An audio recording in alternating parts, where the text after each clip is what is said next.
so. And it's going to take him a while to get down here. And I'll be gone by the time he gets there. You see, I mean, the perfect lookout. If your enemy is at the top of this big mountain up there, because you can always have it under watch.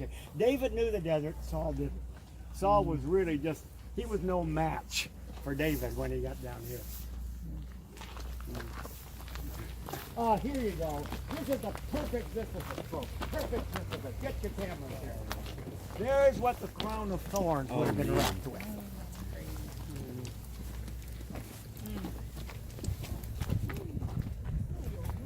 Do not break anything off of it, though. We'll let this Sisyphus get bigger and bigger. We'll just observe it and appreciate it from afar a little bit. So we talked about the long, arduous process of becoming a taproot and gaining its power. Think of the Sisyphus. Think of the pain that Jesus endured and now exalted in heaven, providing for us.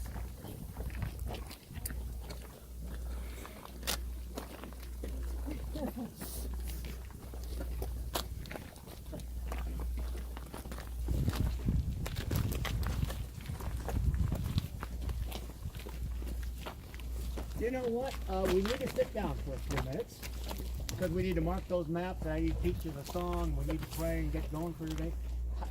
Does this look okay over here? Yeah. I don't think we can see all 50 some odd of us, but 50 some odd. The odds won't be able to keep that. Your odds, you won't know. No. But probably a little bit better than over here, I think, where Jim is. Jim's got a place over there. If you guys want to sit down there, that's fine, but, you know, you can hear me. But, oh, good, no problem. So we have not only the bench, but we also have some places behind. That's good. Good. Thank you very much for, making room for the people who sit in the front. We have the people who sit in the back. Yeah. Of course, this is like my class, Sarah. In my class, they all want to sit in the back. I don't know why that is. I never figured that out. Do I seem like an intimidating person? That's okay. A little. All right. You got your map. I better get my map here. Kevin, you don't think Kevin takes all my classes, so evidently he's got them. All right, let's see.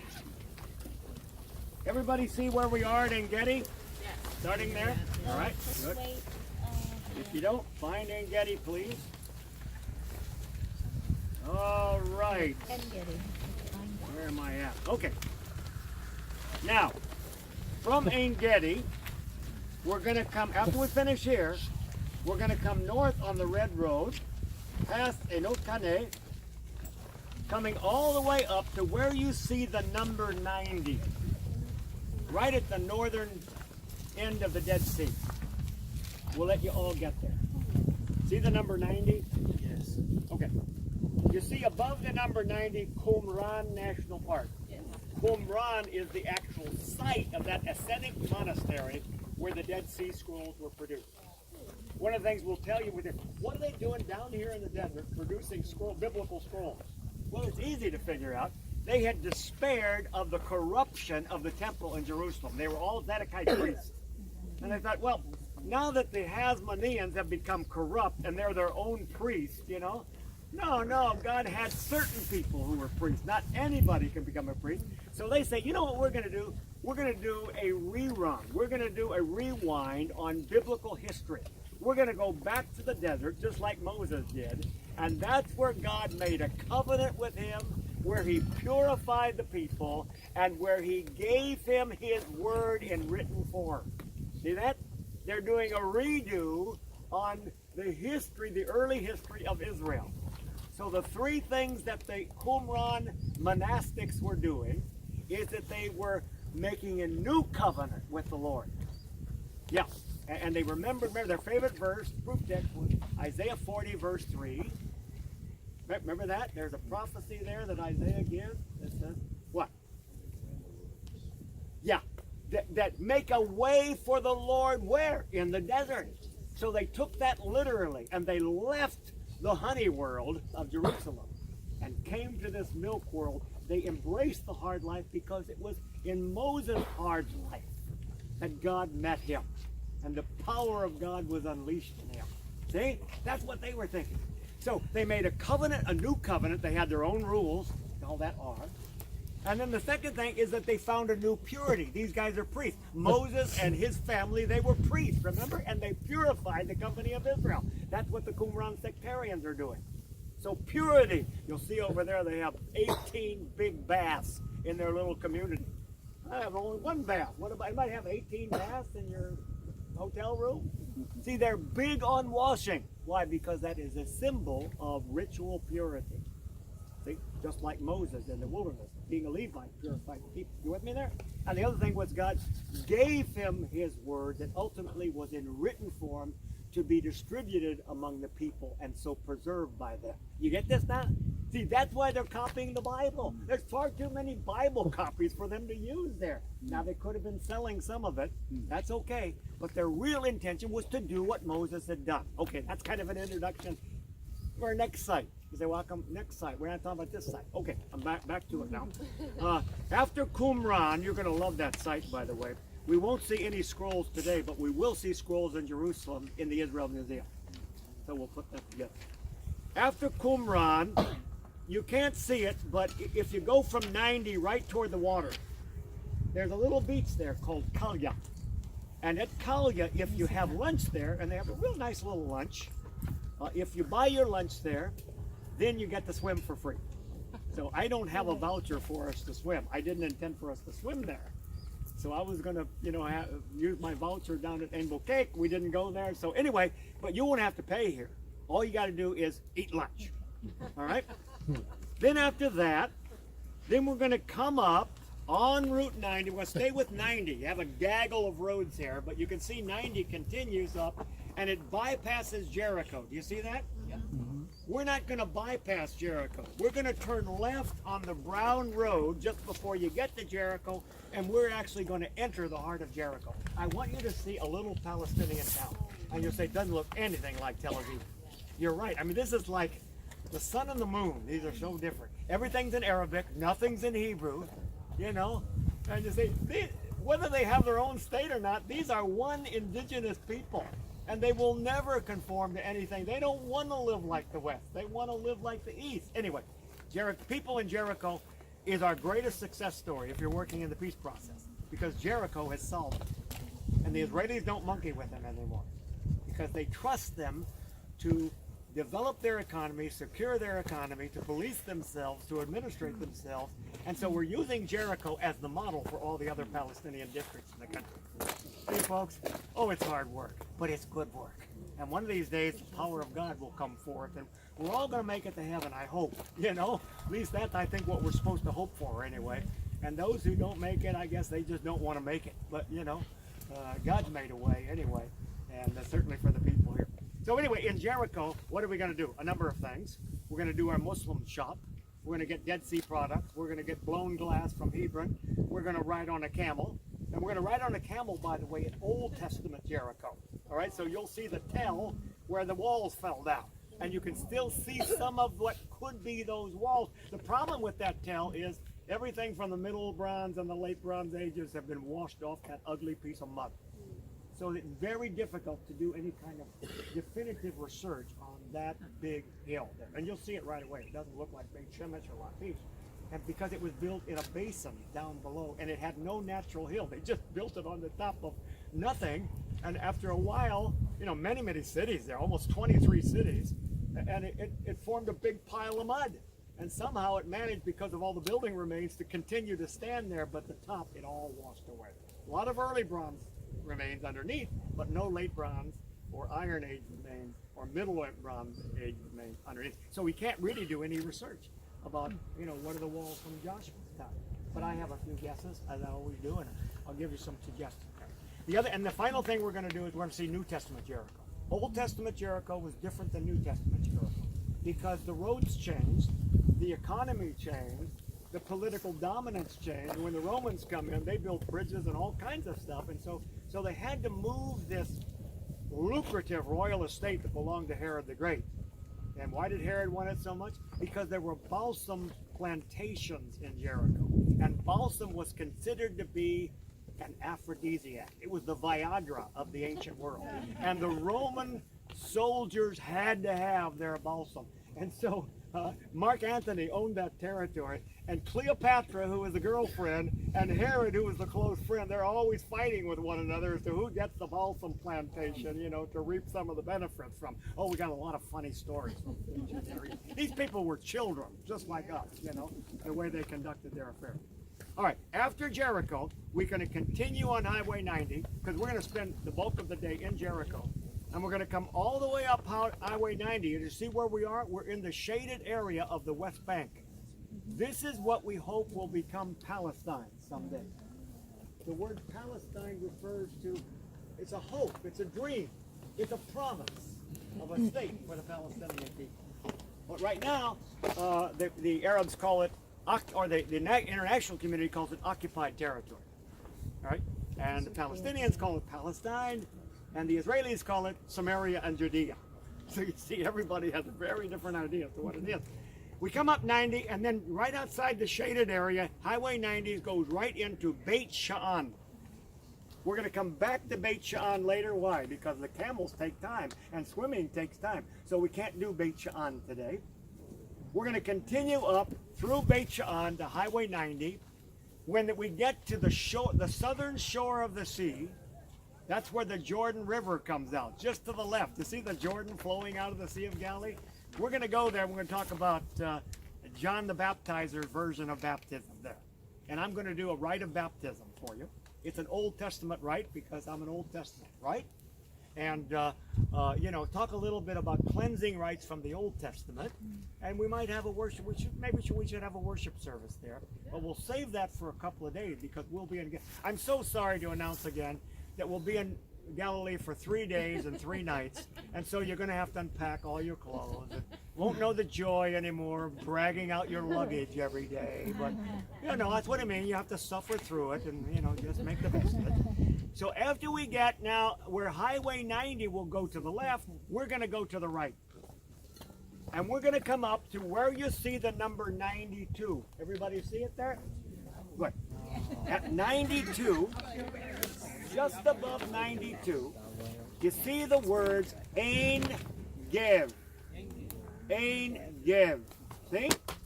Ein Gedi is an Israeli kibbutz, and that's going to be our residence for the next 3 days, 3 nights on the Sea of Galilee. And we'll tough it out, and we'll make the best of it. No, obviously I'm being facetious. It's a great step. And all of us, every one of us, is going to have a little bungalow, right on the shore. So if you want to get out in the morning and devote right on the shore and sit down and take pictures of the sun coming up, you know, you won't be able to see the sun coming up, it's going to be behind you. But that sun will cast its, you know, golden glow on the Sea of Galilee water, and, you know, unforgettable. All right, so we got that, and we're just about ready to go. But let's sing our song real quick. You know, when I look around, I see no other groups competing with us. Not that they compete with us, but you know what I mean. Is that it's nice to have a little bit of time to breathe. Feel kind of have some extra elbow room. All right, there are 7 words. You ready? The first word is Bereshit. Bereshit, which means in the beginning. So you write that B-E-R-E-I, Borei, S-H, Boresh, I-T. Bereshit. First word in the Bible. In fact, the book of Genesis was originally called Bereshit. That's how we get Genesis. It means beginnings. Yeah. So it comes through Greek, comes through Latin, and suddenly we've got a word that doesn't seem to have anything to do with it. But in ancient times, they would always title a document by its colophon. And its colophon is the first word on the document. So when you stored it in an archival facility, you could find it because this was already the beginning of the text that you would read. Bereshit, in the beginning. Next word, bara. He created. See, they like to put verbs before the subject. We got to have the subject first. But they're not as interested in what you're calling God. They're more interested in what did he do. See, if you tell me what he did, I can tell you who he is. We're more interested in, well, who is he? What's his name? You know? They don't care what he looks like. Never in the Bible, hardly ever do they ever tell you what anybody looked like. Well, you like know what Paul looked like and Jesus looked like and things like that. Honestly, I got to tell you, as much as I've researched it, not much. They wouldn't stand out. They looked pretty much like everybody else did. So, but the way they lived and what they did and what they said, wow, now that's what stands out. So they put the verb first. In the beginning, he created. Bereshit, bara. And then the next word, maybe you know this word, Elohim. Elohim is one of the two dominant words for God. Elohim has to do God beyond what you'll ever figure out. So if you can't accept that, then it's not real biblical faith. Because God's always going to be able to escape your managing him. So that's what Elohim assures us. Elohim, the God beyond. And then the other word, check me on this, by the way, Devin, if I'm ever wrong, you check me on this. The other word is Adonai, that we said the other day, where we don't pronounce the word because it's the intimate word for God, where when God counsels us and he assures us and he makes a covenant with us, you see, that's not a God beyond our ability to relate to. This is a God who is within our sphere of reference. And so that's the word I like to say, that's God beside. There's God beyond and God beside. Or we would say God, as one of us said this morning, we can talk about God transcendent and God immanent. Yeah, exactly. Yeah, but we had to come up with fancy language like that. They didn't come up with a fancy language. I think they would have understood it much more functionally and concretely than that. So Elohim is the God beyond. The God who created this world was not mixed up in the world itself, because that immediately invalidates him as creator. He didn't just sort of burst forth from his loins, He was above it all and painted it on this canvas. Bereshit bara Elohim. Say it, please. Bereshit bara Elohim. Bereshit bara Elohim. Bereshit bara Elohim. Doesn't get better than that. Okay, now, the next word is a really hard word. Listen carefully. Et. E-T. See, et is a word you can't even translate, but it tells you where the object is. It tells you God created what, and they'll give you an et for that. And then what comes after et, now that's what receives the action. So et means, well, what did he create? Hashamayim. Hashamayim. H-A-S-H-A-M-A-Y-I-M.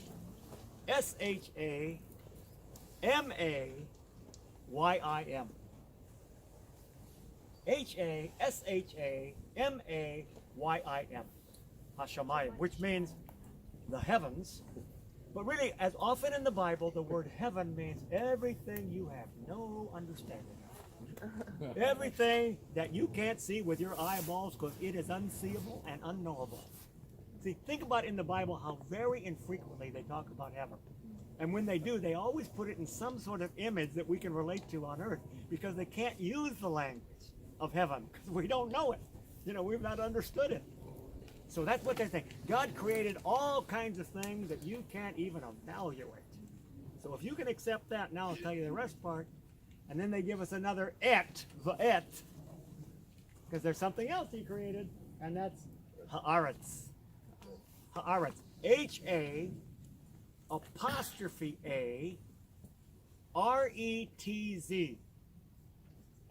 Haaretz. With a T-S at the end, or T-Z, which means the earth. And what's the earth?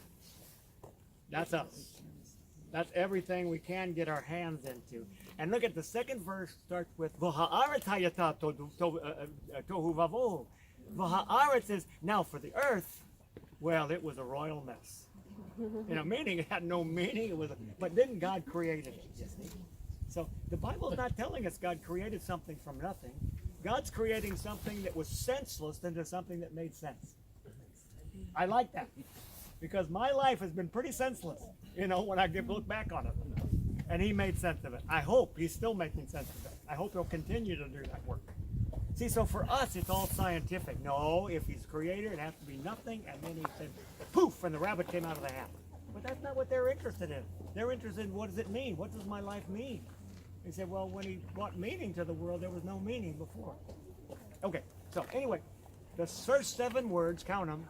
Bereshit, bara, Elohim, et, Hashamayim v'et ha'aretz.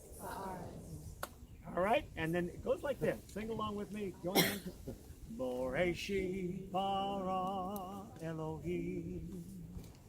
Boreshit bara Elohim. Et hashamayim v'et ha'aretz. Boreshit bara Elohim.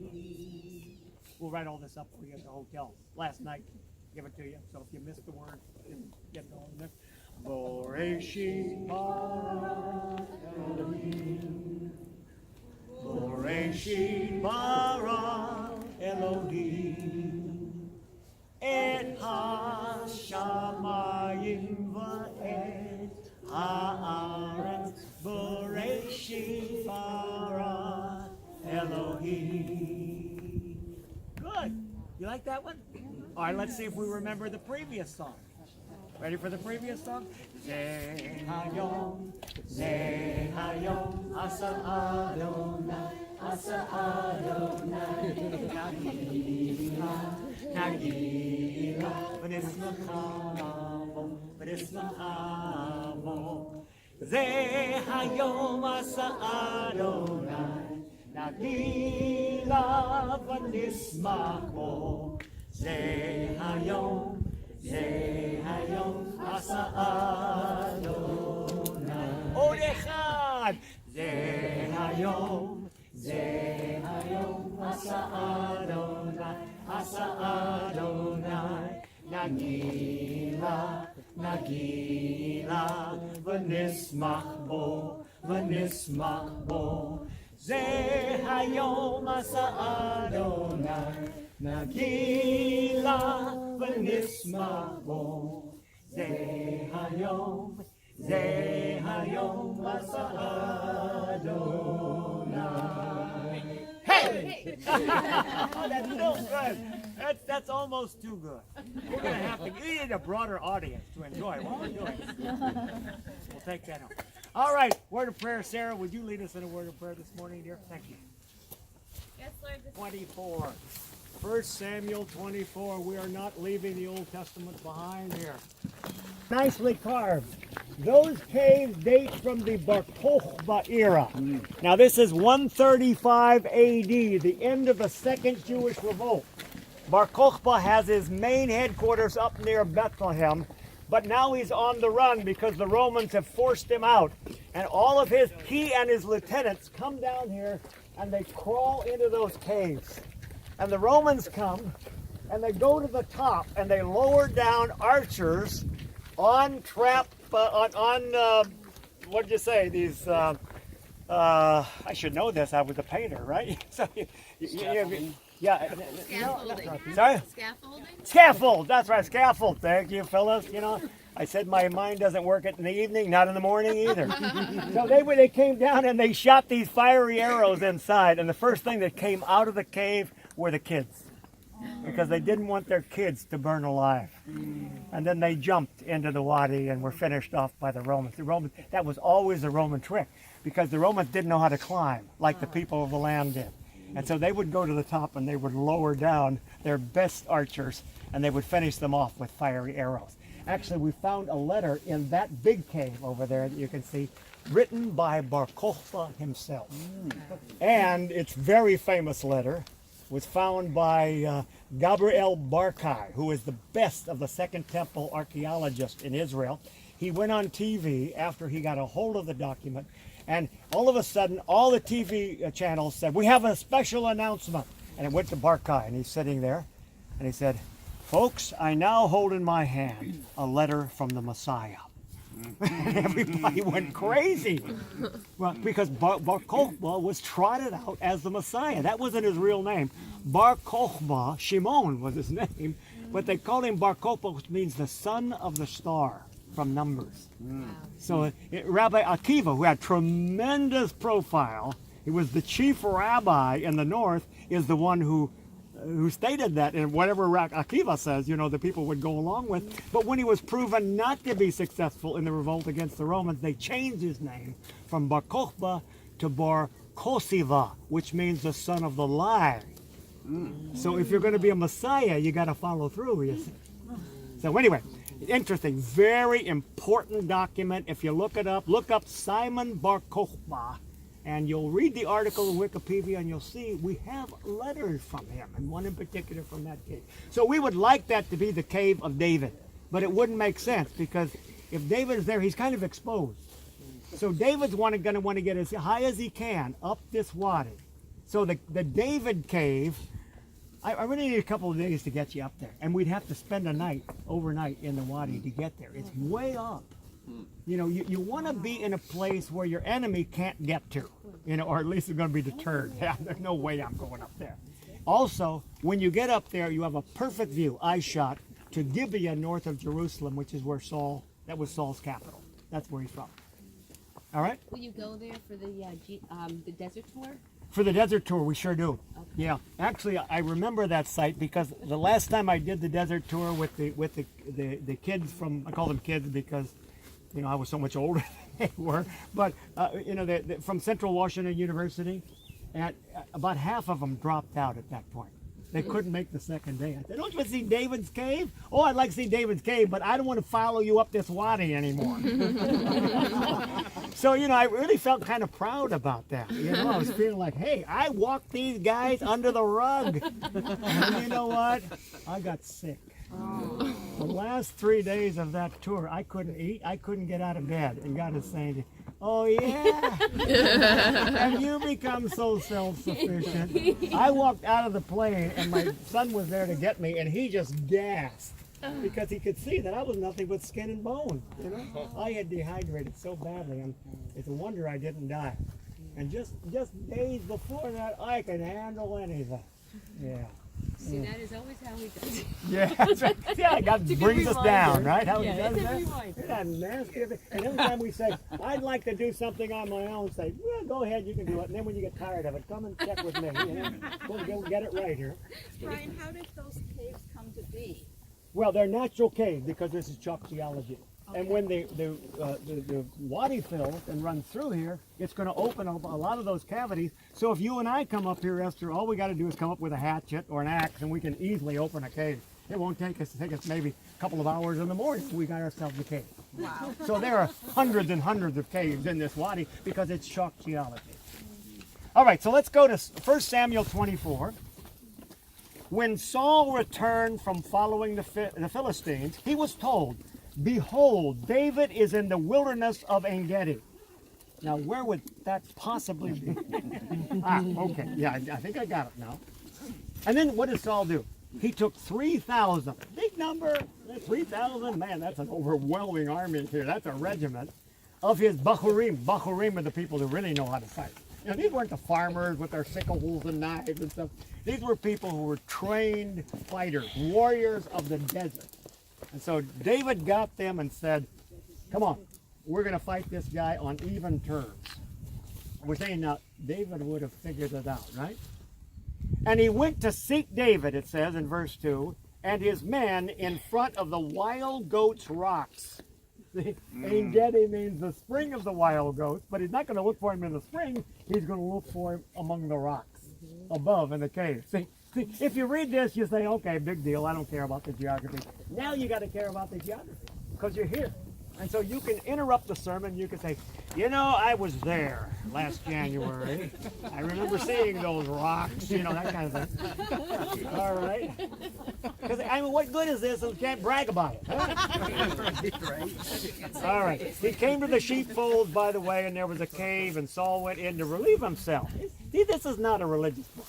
You know, you don't include details like that. "Oh, by the way, he needed to pee," and so they stopped at the rest stop. You know, and this is, come on, you know, be a little sensitive. I always say that. If you're looking for a religious book, we have religious books, but the Bible isn't one of them. You know. And by Jeremiah, if you read Jeremiah in Hebrew, he is the master of 4-letter words. I mean, honestly, it really is dirty stuff.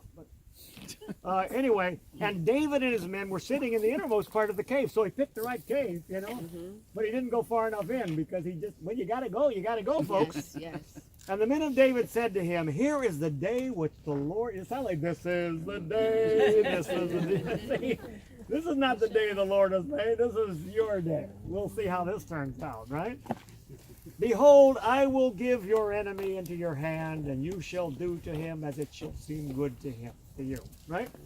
So David listens to this and say, hey, that's pretty good theology. God has made an opportunity here for me to kill somebody. You know, he said, well, this was old time when people did that. It wasn't as big a deal as it is today. No, it was always to touch the crown of the Lord's anointed. Who are you, David? Well, I'm anointed too. Yeah, so what does that mean to you? That protection that God gives to you, you don't give that to somebody else who also has been anointed? So David is first kind of drawn to this, but then David arose and he stealthily instead cut off the skirt of Saul's robe. Now, why did he do this? You know, it's kind of an annoying thing, wasn't it? Terrible. It was a terrible thing. It was almost worse than killing Saul. Because see, Saul, as the general, as the head man in all of Israel, wears his rank, wears his general stars on the hem of his garment. Yeah. So even when somebody comes to you, so they don't have to look you in the eye, they look at your hem and they can see all that gold and silver. Oh, it's the king. You know, and that way you're showing your respect. So what David did is he disrobed Saul. You know, he humiliated him he woke up and suddenly he looks like a private, a buck private. See, so what David is saying, I don't have the authority to take your life, but I do have the authority to remind you that the way you're behaving has degraded yourself, has disgraced yourself in the eyes of your people. God did not install you as the protector of Israel for this, chasing a little guy around the desert. So he goes on. Oh, this is really good. Cut off his skirt and so forth. And then later on, I got to get moving with this, right? David got out, and he's on the other side of the wadi. And by the way, if you're on one side and the other side, you can hear each other clear as a bell. Perfectly acoustic. So David's on the other side. Saul comes out, and David says, "Hey, my lord, the king." You know, there was kind of, "Hey, my lord, the king." I don't know how he said it, but you know, certainly there had to be a hit of that in his voice there, right?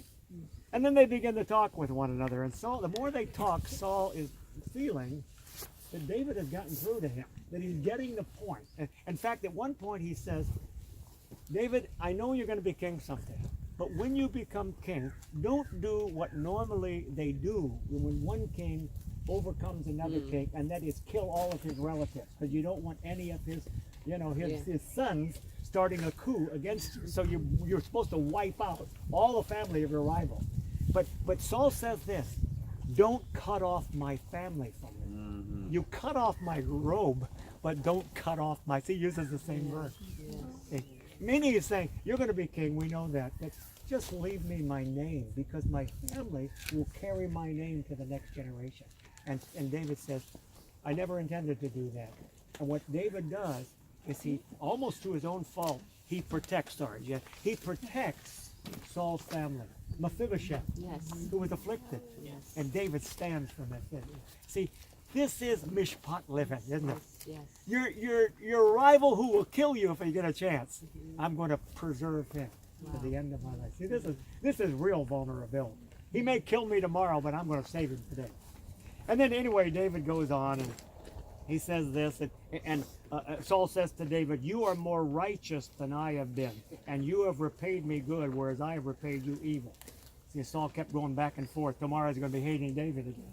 But he sees it. And notice that he says you're more righteous than I am. That word righteous in the Bible doesn't mean righteous. Doesn't mean I pray every morning, I read my Bible every evening, I don't smoke, I don't chew, and I don't go with the girls that do. That's usually the way we think of righteousness. Individual purity, and that is all really mostly self-righteous. Right.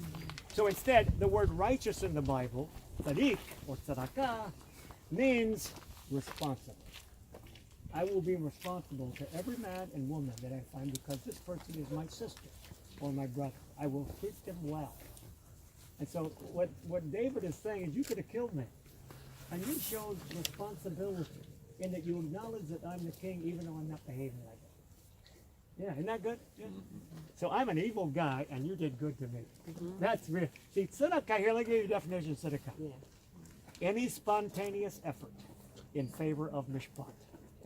And mishpat is we all share this world together. There are no me and you, there's only us.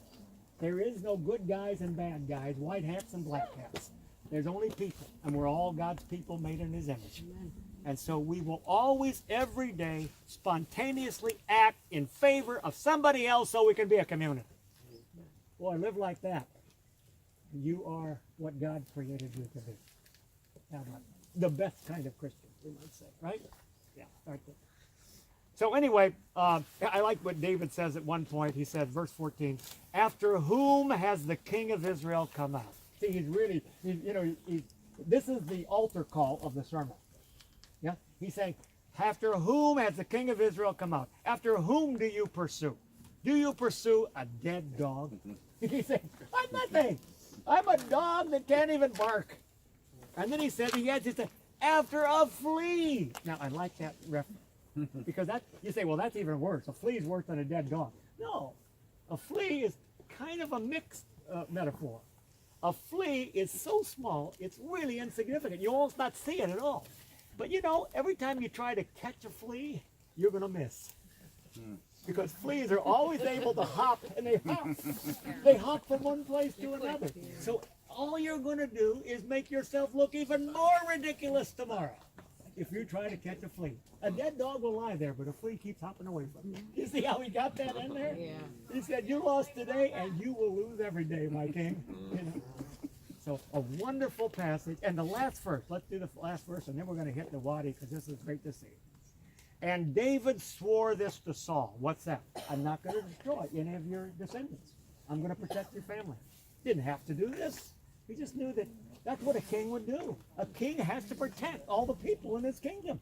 You don't have any enemies. You can't make that independent judgment. Then Saul went home, but David and his men went up to the stronghold. Now that word stronghold is an interesting word in Hebrew, because this is not a stronghold. These caves in the side of it are not they're defensive strong points. The word for stronghold in Hebrew is matzada. So it could very well be the nearest Masada. Masada is basically an isolated rock in the desert. It could very well be that David was the first to establish a fortress at Masada. Oh, wow. Wouldn't that be interesting? And that's kind of where the speculation ends, because we don't have any archaeology to prove or disprove. It's an argument from silence, but we do have the biblical reference to it. David says, I think I'm going to stop living in caves. I'm going to take Solomon's word. I'm going to get away from all the water, and I'm going to go to a waterless level. And I'm going to be on a big high mountain there, and I doubt he's going to want to come up and get me now. So. All right, folks, here we are. We're certainly in the wadi where David hid from Saul. Now here we go. Which one is the king?